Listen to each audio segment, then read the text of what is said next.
The very word secrecy is repugnant in a free and open society, and we are, as a people, inherently and historically opposed to secret societies, to secret oaths, and to secret proceedings. We decided long ago that the dangers of excessive and unwarranted concealment of pertinent facts far outweighed the dangers which are cited to justify it. Even today, there is little value in opposing the threat of a closed society by imitating its arbitrary restrictions. Even today, there is little value in ensuring the survival of our nation if our traditions do not survive with it. And there is very grave danger that an announced need for increased security will be seized upon by those anxious to expand its meaning to the very limits of official censorship and concealment. That I do not intend to permit to the extent that it's in my control. And no official of my administration, whether his rank is high or low, civilian or military, should interpret my words here tonight as an excuse to censor the news, to stifle dissent, to cover up our mistakes, or to withhold from the press and the public the facts they deserve to know. For we are opposed around the world by a monolithic and ruthless conspiracy that relies primarily on covert means for expanding its sphere of influence, on infiltration instead of invasion, on subversion instead of elections, on intimidation instead of free choice, on guerrillas by night instead of armies by day.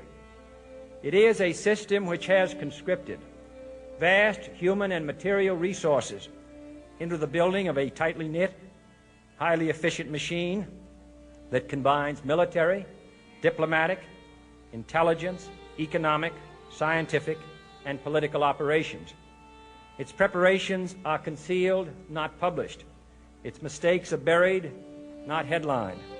Its dissenters are silenced, not praised. No expenditure is questioned, no rumor is printed, no secret is revealed. No president should fear public scrutiny of his program, for from that scrutiny comes understanding, and from that understanding comes support or opposition, and both are necessary.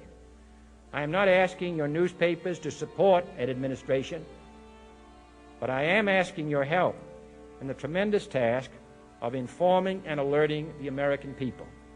For I have complete confidence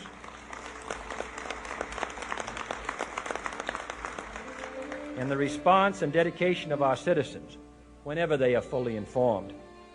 I not only could not stifle controversy among your readers, I welcome it. This administration intends to be candid about its errors. For as a wise man once said, an error doesn't become a mistake until you refuse to correct it.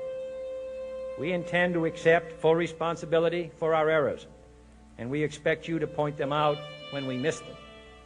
Without debate, without criticism, no administration and no country can succeed, and no republic can survive.